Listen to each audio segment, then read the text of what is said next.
So a little bit about Daimon Legal. It's one of Australia's premier law firms dealing with cryptocurrencies, DeFi, Web3 and artificial intelligence, as well as other emerging tech that's coming out. Yeah. And we specialise in a lot of emerging legal frameworks as well.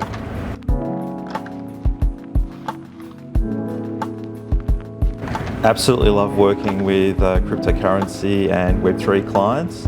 I'm already working quite closely with DAOs as well. For example, Arbitrum DAO. I've done quite a bit of work with Arbitrum DAO, Maker DAO, now known as Sky Money. And I'm also working with a lot of Australian organisations who are moving into the Web3 cryptocurrency industry as well.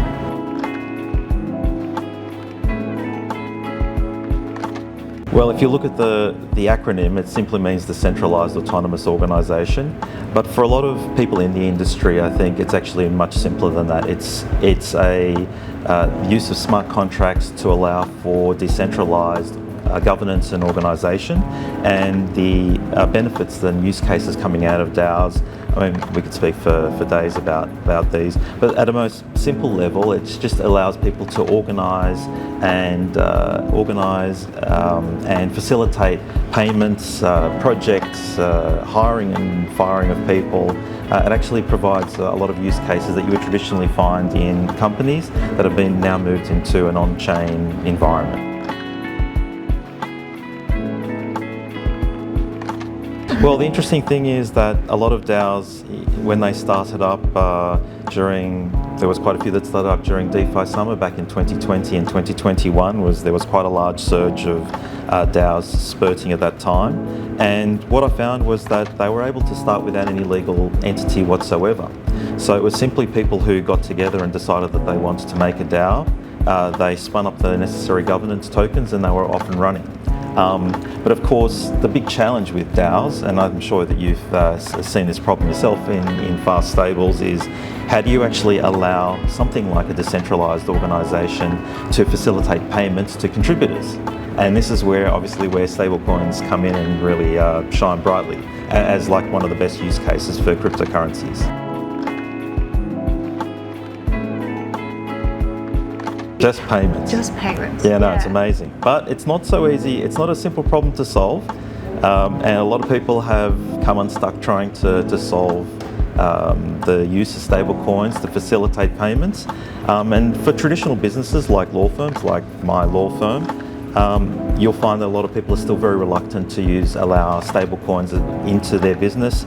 But in the case of Daimon Legal, we started back in 2020 purely as cryptocurrency natives, and that meant that in their entire back end, the payments, invoicing, and the banking rails were all set up with cryptocurrencies and stablecoins in mind.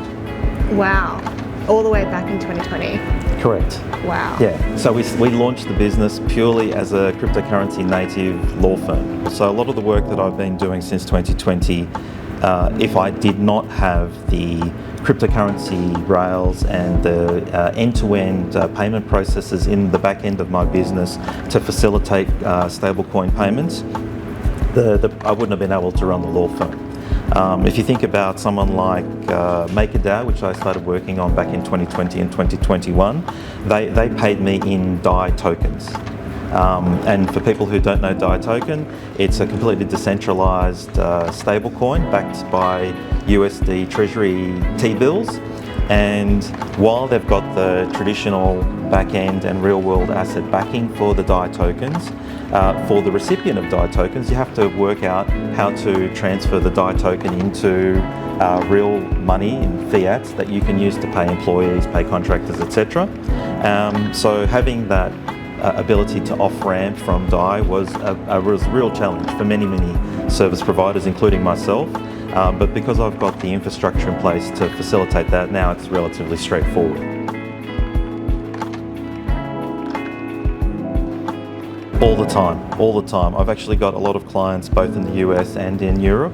So I'm dealing with euros, I'm dealing with USD, I'm dealing with other currencies from time to time, and dealing with the FX challenges as an Australian business. Obviously it's a real challenge and it's a major cost and overhead for the operation. So Having stablecoins to underpin most of my payments has actually simplified a lot of the problems that I've had in the past. Some of my customers can only pay in stablecoins. Some of my customers still don't have legal entities. For example, last year I was working with Arbitrum DAO on a 12-month project. Arbitrum DAO doesn't have a bank account. It only has their treasury, and their treasury was converted to USDC, and the USDC was sent to me as the payment, and that was the payment. There was no bank accounts, there were no foreign exchange. They paid me in, and originally they actually paid me in Arbitrum tokens, the governance tokens, which I then had to convert into stable coins, which I then had to convert into Australian dollars.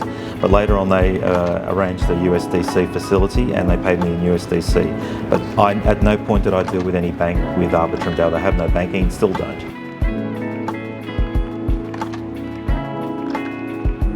At Daimon Legal, we provide a pretty wide range of legal services that includes contract reviews. We've set up payment rails for people. We've done procurement, RFPs, RFTs. We've helped set up auditor programs. I've helped set up venture capital funds, offshore venture capital funds dedicated to crypto and Web3 investments. So we've actually done quite a lot of work with a focus on international, multinational enterprises and DAOs. Amazing. Thank you so much. No worries, my pleasure.